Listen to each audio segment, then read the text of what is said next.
Οι επαναστάσεις δεν είναι καθαρές, δεν κουβαλιούνται από ένα όνομα. Τις σηκώνουν διαφορετικοί άνθρωποι, με διαφορετικούς χαρακτήρες, με διαφορετικούς τρόπους. Το 1821 η Ελλάδα δεν επέζησε επειδή ήταν γραφτό. Επέζησε επειδή κάποιοι αρνήθηκαν να λυγίσουν.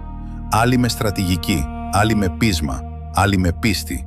Και ένας από αυτούς στάθηκε απέναντι σε στρατό, με ελάχιστους άντρες, και δεν υποχώρησε. Ο Οδυσσέας Ανδρούτσος. Οδυσσέας Ανδρούτσος, γεννημένος στην Ιθάκη, αναθρεμένος μέσα στη φωτιά. Δεν γνώρισε θρόνο, ούτε άνεση, μόνο πόλεμο. Στο χάνι της Γραβιάς, με μόλις 100 άντρες, κράτησε πίσω χιλιάδες Οθωμανούς. Ο δρόμος για την Αθήνα άνοιξε γιατί αυτός τον άνοιξε. Ήταν ο πρώτος Έλληνας μετά από σχεδόν 2.000 χρόνια που πήρε πίσω και οχύρωσε την Ακρόπολη. Ένα βουνό ιστορίας. Ανακτήθηκε. Μα αυτοί για τους οποίους μάτωσε, τον πρόδωσαν. Τον ξυλοκόπησαν, τον ίδιο τους τον στρατηγό, και τον πέταξαν από τα τείχη αυτού που εκείνος έσωσε.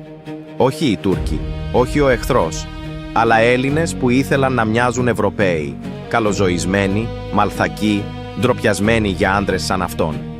Κι όμως, ο χρόνος δεν τον έσβησε. Διδάσκεται στα σχολεία. Το πορτρέτο του στέκει. Το άγαλμά του κοιτά. Πατέρας πολεμιστών, λυτρωτής της Ακρόπολης. Έδωσε πίσω την ψυχή ενός πολιτισμού 3.000 ετών. Ο Θεός να ευλογεί το όνομά του. Η προδοσία μπορεί να ρίξει έναν άνθρωπο. Δεν ρίχνει έναν αγώνα.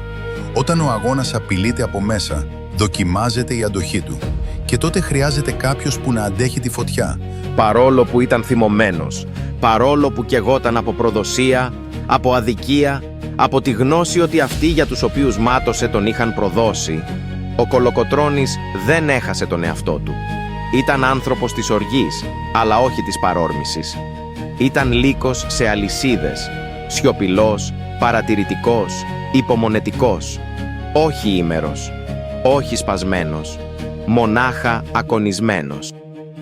Ο σκοπός του έμεινε άθικτος. Δεν πολεμούσε για εξουσία, δεν πολεμούσε για εκδίκηση, πολεμούσε για την Ελλάδα και ήξερε, αν αφήσω την οργή να στραφεί μέσα μου, καίω ο ίδιος την Ελλάδα. Αν την ακονίσω, χτυπάω μόνο όταν σώζει.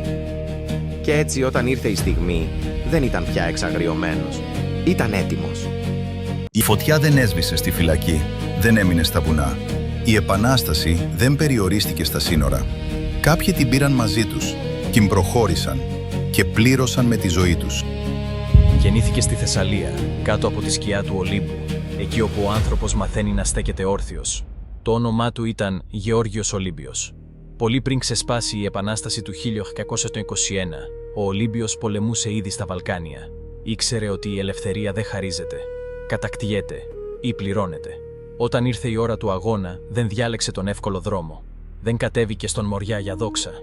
Προχώρησε βόρεια μαζί με τον Αλέξανδρο Υψηλάντη στις παραδουνάβιες ηγεμονίες. Γιατί?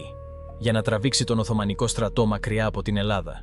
Για να δώσει χρόνο στην Επανάσταση να ριζώσει. Όταν η εξέγερση κατέρευσε, ο Ολύμπιος περικυκλώθηκε στη Μονή Σέκου. Η αιχμαλωσία σήμαινε βασανιστήρια. Σήμαινε προδοσία του αγώνα. Και τότε διάλεξε. Τον Ιούνιο του 1821 διέταξε να ανατιναχτούν οι πυρητίδα αποθήκες. Η Μονή έγινε φωτιά. Έπεσε μαζί με τους άνδρες του, χωρίς να γονατίσει. Ο Γεώργιος Ολύμπιος δεν είδε ελεύθερη Ελλάδα. Αλλά η Ελλάδα έζησε για να ελευθερωθεί, επειδή εκείνος της χάρισε χρόνο με τη ζωή του. Κάποιοι διάλεξαν τον θάνατο αντί για την παράδοση. Έπεσαν με το σπαθί στο χέρι. Κι όμως δεν έμειναν μόνοι. Η μνήμη τους σηκώθηκε ξανά. Το σώμα μπορεί να πέφτει. Ο αγώνας συνεχίζει. Αλλά ο αγώνας δεν στηρίζεται μόνο στο αίμα. Στηρίζεται και στην πίστη. Πίστη που δεν καίγεται. Πίστη που δεν θάβεται. Παπακαλομύρης. Όταν ο ιερέας έγινε στρατιώτης. Όταν ήρθε η στιγμή, άλλοι λένε πως έριξε τον πρώτο πυροβολισμό από το σπίτι του. Άλλοι πως σήμανε την αρχή με το παλιό του τρομπόνι. Όλοι όμως συμφωνούν σε αυτό που ακολούθησε. Ευλόγησε τα όπλα. Ήψωσε λάβαρο της Ανάστασης.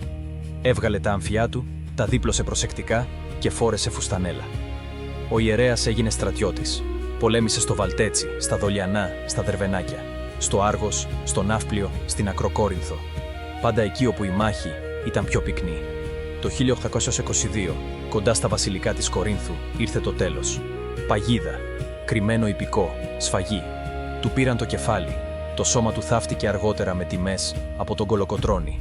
Άφησε πίσω 5 παιδιά και τίποτε άλλο. Και στη Βορδόνια, όταν το παλιό τρομπόνι αντυχεί, δεν είναι ήχος, είναι μνήμη, είναι πίστη που πήγε στον πόλεμο. Η Επανάσταση δεν είχε ένα πρόσωπο, δεν είχε μία μορφή.